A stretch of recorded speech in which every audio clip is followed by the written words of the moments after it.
드디어 한상재와 함께하는 인리뉴스가 방송됩니다.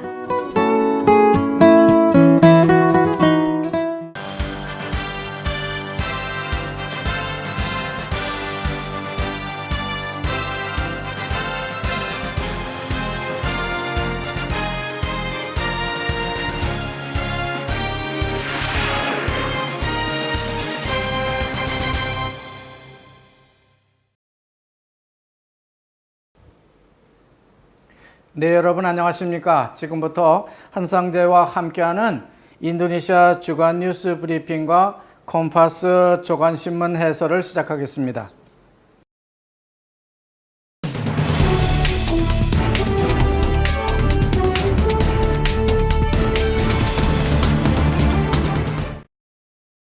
지금 7월 마지막 주인데요.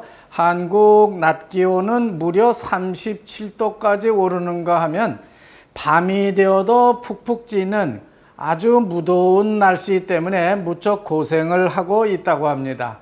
이렇게 더위가 기승을 부리게 되면요, 멍석을 깔아놓고 모깃불을 피우기도 하고 깊은 우물물에 담가두었던 수박을 꺼내다 쪼개서 더위를 달래던 오랜 전 시절이 생각납니다.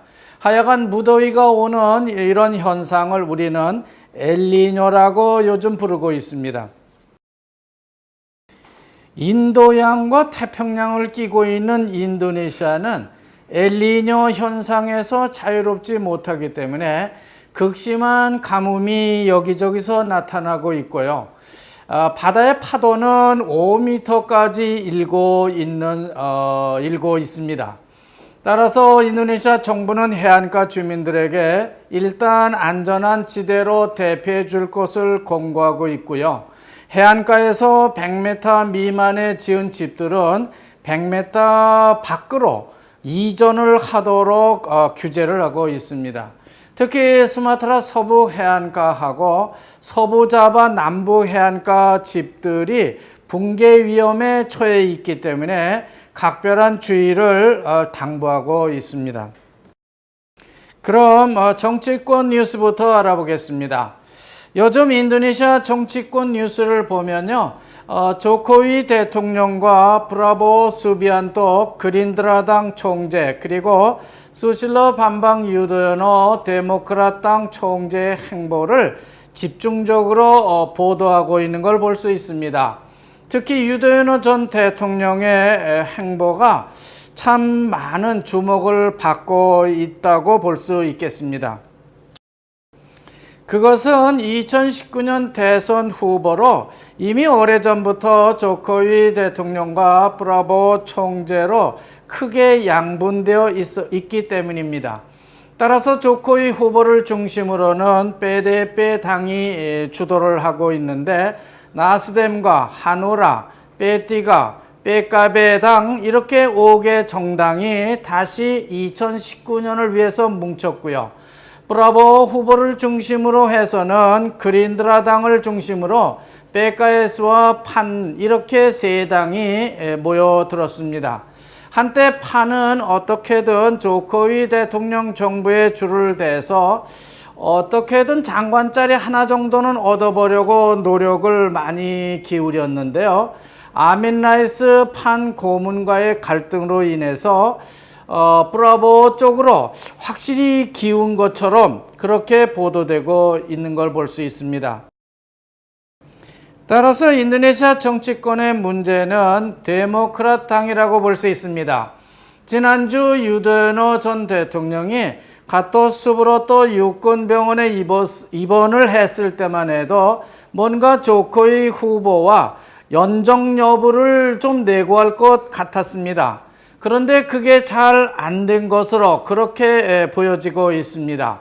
그 결과 유도연호 총재는 퇴원을 하는 즉시 조코위 후보 측과 결별을 선언하고 프라보 후보를 만나게 됩니다.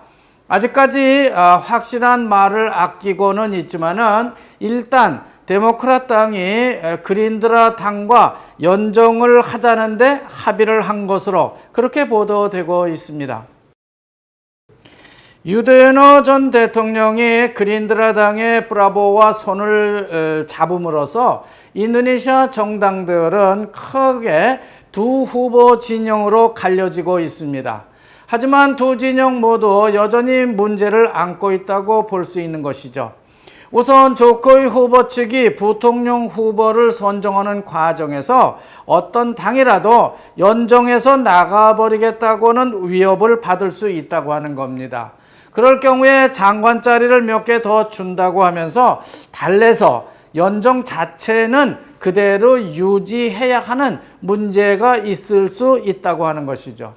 한편 브라보 측도 좀 더 위험한 연정으로 가고 있는 걸 볼 수 있습니다. 그것은 데모크라스의 아구스 무르하르티 유도노와 판당의 줄키플리 하산 총재가 있는 데다가 PKS 총재도 만만치 않은 수의 장관 자리를 요구할 것이기 때문에 그렇다는 겁니다. 만약에 데모크라 당이 연정을 하기는 했는데 부통령 후보를 경합하는 과정에서 실패할 때에 문제는 좀 더 복잡한 양상으로 변할 수 있을 겁니다.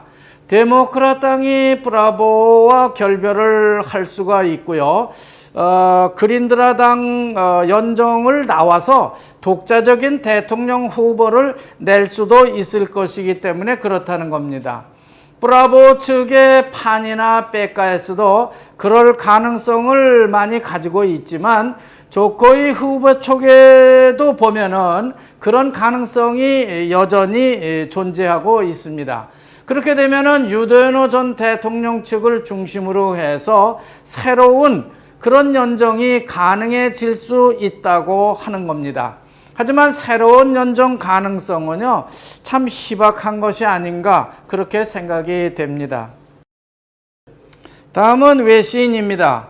콤파스 신문은 논설을 통해서 한반도의 비핵화는 아주 긴 여정이 될 것으로 그렇게 전망하고 있습니다. 미국과 북한이 싱가포르 회담에서 어떤 합의를 했는지 정확히 모르지만 북한은 북한대로 비핵화 과정을 보여주고 있다고 생각되는데 미국은 그것을 검증하기가 상당히 어렵다는 입장을 견지하고 있는 것으로 그렇게 분석을 하고 있습니다. 따라서 아무리 북한이 동창리 핵실험 시설과 미사일 기재 시설 등을 철거를 한다고 하더라도 미국이 그런 사실을 신뢰하기는 상당히 어려울 것이라고 보고 있는 것이죠. 그렇지만 인도네시아는 북한이 미사일 발사 기지 철거에 대한 위성 사진까지 공개하고 있다고 하는 것에 대해서는 한반도 비핵화 과정에 큰 진전이 있는 것 아니냐 하는 그런 입장으로 선회를 하고 있습니다. 다음은 남중국해 문제입니다. 콤파스 신문은 외신을 통해서 또 말레이시아가 남중국해 문제의 해결에 직접 나설 준비가 되어 있다고 하는 입장을 중국 측에 강력하게 전달하고 나왔습니다. 중국이 스프레이틀리 군도의 수비 리프, 그러니까 수비라고 하는 어떤 암초에 군용 활주로와 군사시설 등을 건설해 놓고 있기 때문에 그렇다는 거죠. 마하티르 말레이시아 수상은 아세안의 가장 노련한 지도자답게 중국 시진핑을 향해서 협상 카드를 던지고 있는 것으로 보여지고 있습니다. 어쨌든 아시안 10개국이 좋게 제안할 때에 남중국해 지역에 들어와서 활동을 하고 있는 중국 전함을 반드시 철수하라고 하는 그런 주장을 펴고 있는 겁니다.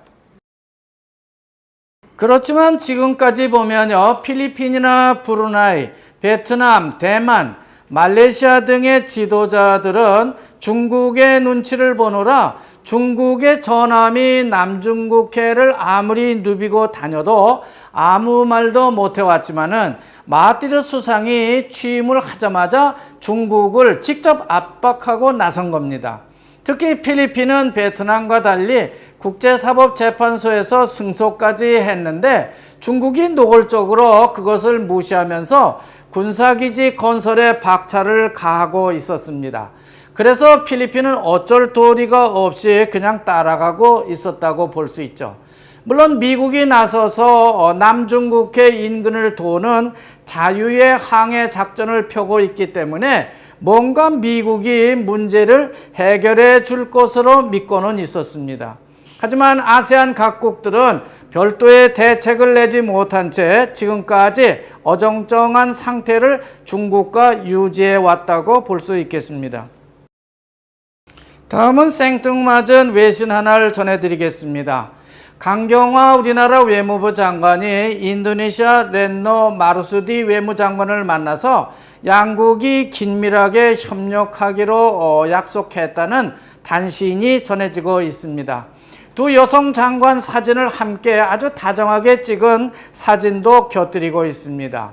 그렇지만 무엇을 양국 간에 구체적으로 협력하기로 했다는 것인지 그런 내용에 대해서는 전혀 전해지지 않고 있습니다.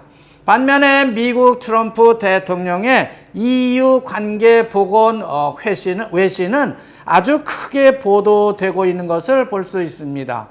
나토와 러시아 두둔 발언 때문에 좀 소원해졌던 EU와의 관계를 미국이 이번에 개선을 하겠다고 나왔기 때문에 그렇다는 겁니다.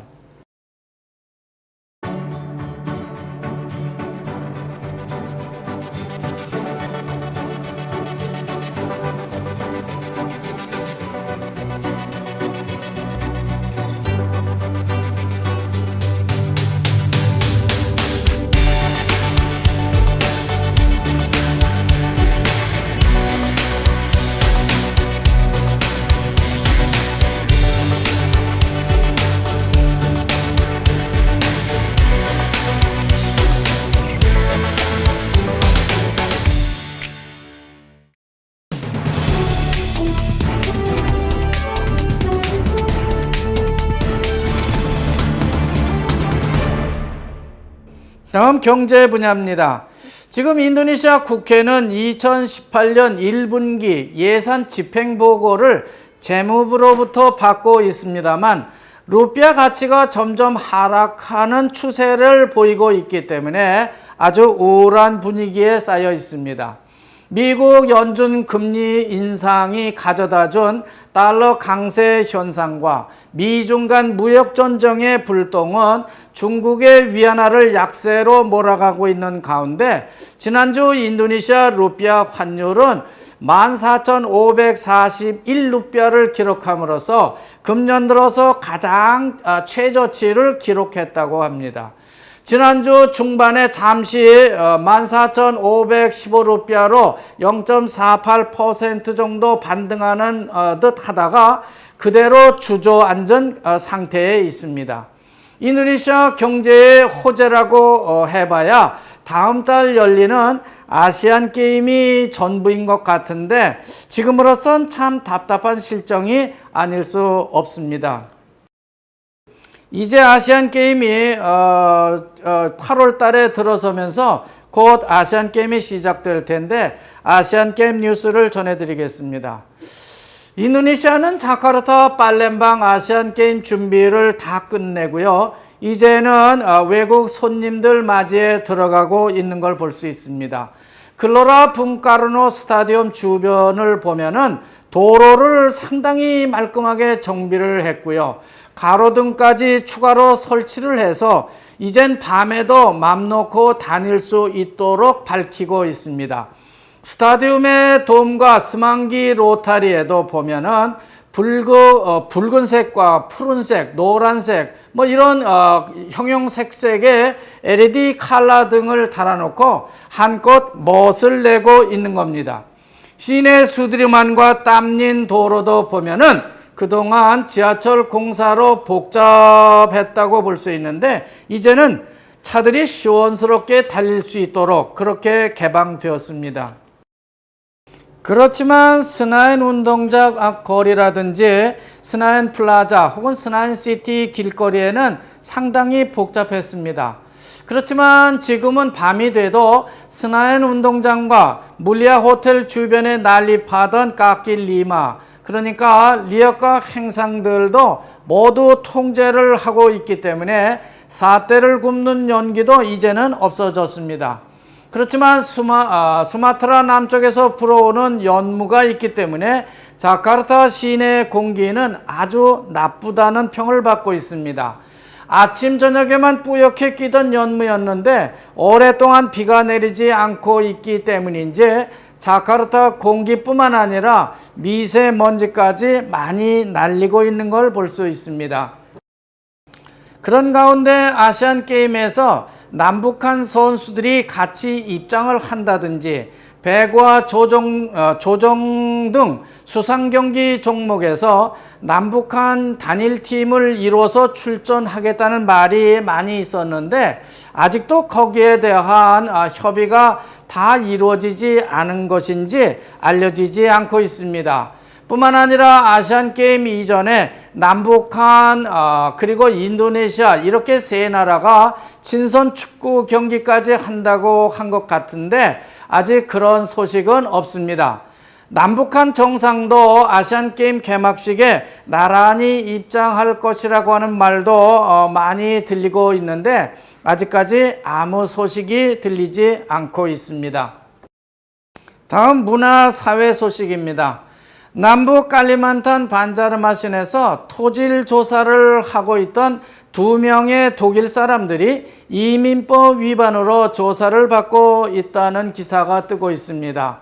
이들은 가자마다 대학교와 반자르마신의 한 전문대학 교수들과 공동으로 칼리만탄의 토지를 조사하고 있었는데 그만 체류비자 위반으로 이민국에 걸렸다고 하는 겁니다. 그러니까 이들이 입국을 할 때에 무비자, 즉 관광비자로 들어와서 관광은 하지를 않고 그만 일을 했다고 주장하는 것이죠. 이 뉴스를 콕 집어서 이렇게 전해드리는 것은 다음 달 아시안게임 때 우리나라 사람들도 많이 오게 되는데 이렇게 입국하는 경우가 많을 것 같아서 주의 삼아서 전해드리고 있는 겁니다. 지난 25일 밤 덴파사르 발리 사누르 비치에서 발리 인터내셔널 코어 페스티벌, 약어로 BICF라는 합창단 축제가 열렸다고 합니다. 인도네시아 전국 26개 주에서 참가한 합창단들은 원더풀 BICF, 즉 Singing Together is Better, 다 같이 노래를 하는 것은 더 좋은 삶의 하나입니다 라는 주제로 노래를 했다고 합니다. 이 축제에서 가장 인기를 독차지한 합창단은요, 파푸아 바라주에서 온 마노가리 슬라탄의 그런 한 합창단인데요. 마라나타 코와 오란스 발이라고 하는 합창단입니다. 여기서 마나라타라고 하는 것은요, 신약 성경에 단 한 번밖에 안 나오는 아주 희귀한 단어로 주님 어서 오시옵소서라는 그런 의미를 가지고 있다고 합니다.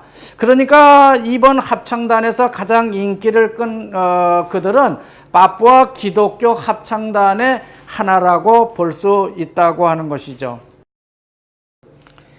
이제 이것으로 7월 마지막 주 인도네시아 주간 뉴스를 마치도록 하겠습니다. 시청자 여러분 대단히 감사합니다. 안녕히 계십시오.